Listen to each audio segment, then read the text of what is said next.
नमस्कार, मी नम्रता पाटील रसोईमध्ये आपलं सगळ्यांचं मनापासून स्वागत आहे। आणि आज आपण पंजाबी पद्धतीने छोले भटोरे कसे बनवायचे ते पाहणार आहे। सगळ्यात आधी पीठ मळून घ्यायचं आहे। इथे घेतला आहे मी 1 वाटी रवा आणि 2 वाटी मैदा। चाळून घ्यायचा आहे मैदा।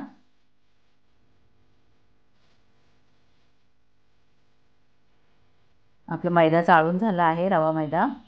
आणि इथे चवीनुसार घ्यायचं आहे मीठ आणि पाव चमचे घ्यायचा आहे बेकिंग सोडा, याला खायचा सोडा सुद्धा म्हणतात। मिक्स करून घ्यायचं आहे चांगलं आणि दही टाकून पीठ मळून घ्यायचं आहे चांगलं घट्ट। जसं आपण चपातीला पीठ मळतो ना, असं पीठ मळून घ्यायचं आहे। पीठ जर पातळ झालं तर भटोरे व्यवस्थित लाटले जाणार नाही। आणि थोडं थोडं करूनच दही टाकायचं आहे, एकदम दही टाकायचं नाही आहे। परत थोडंसं दही टाकायचं आहे। अशा पद्धतीने मळून घ्यायचं आहे चांगलं। पीठ आपलं मळून झालं आहे। थोडंसं तेल लावायचं आणि थोडं मऊ करून घ्यायचं आणि झाकण ठेवून आपल्याला 2 तास भिजत ठेवायचं आहे। आता आपण छोले शिजायला ठेवूया। मी ते भिजवलेले 1 मोठी वाटी छोले घेतले आहेत आणि गरम पाण्यात टाकून घ्यायचे आहे। आणि त्याच्यामध्ये टाकायचं आहे 4 लवंगा, 7 ते 8 काळी मिरी, 3 वेलची, 2 दालचिनीचे तुकडे आणि झाकण ठेवून मऊ होईपर्यंत शिजवून घ्यायचं आहे। तुम्ही कुकरमध्ये पण शिजवू शकता, पण वरती शिजवलेले छोलेची भाजी अतिशय टेस्टी लागते, म्हणून मी वरती शिजवत आहे। हे बघा, आपले छोले शिजवून झाले आहेत। अशा पद्धतीने मऊ होईपर्यंत शिजवून घ्यायचे आहे।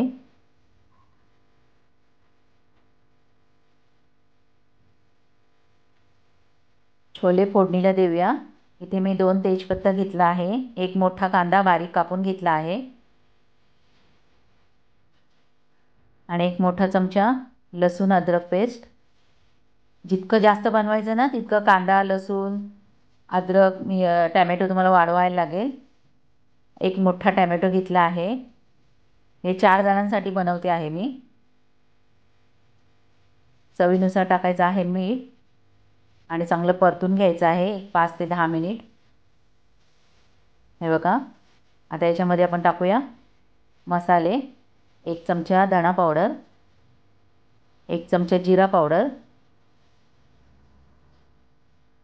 पाव चमचा हळद पावडर, लाल मिरची पावडर 1.5 चमचा आणि परतून घ्यायचं आहे थोडंसं। आणि इथे मी 2 चमचे छोले मसाला घेतला आहे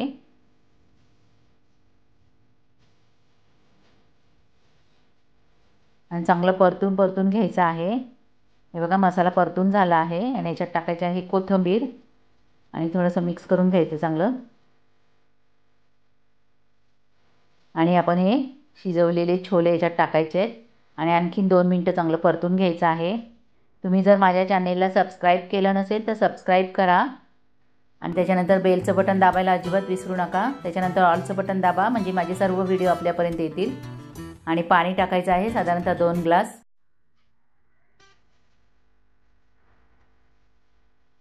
मिक्स करायचं आहे आणि इथे घेतली आहे मी कसुरी मेथी। या हाताने थोडी मॅश करून टाकायची, फ्लेवर चांगला येतो याचा आणि भाजीची टेस्ट येते। आणि झाकण ठेवून आपल्याला 15 मिनिटं लो फ्लेमवर शिजवून घ्यायचं आहे। 15 मिनिटं झाली आहेत, भाजी छान शिजली आहे। आणि शेवटी याच्यात टाकायचं आहे आमचूर पावडर अर्धा चमचा, याने भाजी एकदम टेस्टी बनते। आणि आपले छोले झाले आहेत, गॅस बंद करायचा आहे। आता आपण भटोरे बनवायला घेऊया। 2 तास झाले आहे आणि पीठ अगदी छान फुगलं आहे, एकदम असं सॉफ्ट झालं आहे। मळून घ्यायचं आहे थोडंसं आणि याचे आता गोळे करून घ्यायचे आहेत। भटुरे थोडे मोठेच असतात, त्याच्यामुळे थोडेसे मोठेच गोळे करा. सगळे गोळे करून घेते मी आधी. आणि थोडं पीठ पातळ झालं असेल ना तर थोडंसं मैदा लावा आणि मग पुरी लाटायला व्यवस्थित जाते, चिटकणार नाही. उगाच थोडंसं नावाला. घट्ट पीठ झालं असेल तर मग पीठ लावण्याची गरज नाही आहे. आणि खूप जाड पण नाही आणि खूप पातळ पण नाही, अशी पुरी बनवायची आहे. तळायला घेऊया. तेल आपलं गरम झालं आहे आणि खूप कडकडीत तेल नाही करायचं आहे. आणि अशा पद्धतीने तळून घ्यायचं आहे. एकदम तेल जर कडकडीत झालं ना तर भटुऱ्या टाकल्या टाकल्या लाल होईल. आणि कच्चा न ठेवता असं चांगलं तळून घ्यायचं आहे. पंजाबी पद्धतीने हे छोले भटुरे तुम्ही नक्की बनवून बघा, अतिशय टेस्टी लागतात खायला. व्हिडिओ आवडला तर लाईक करा. व्हिडिओ पाहिल्याबद्दल धन्यवाद.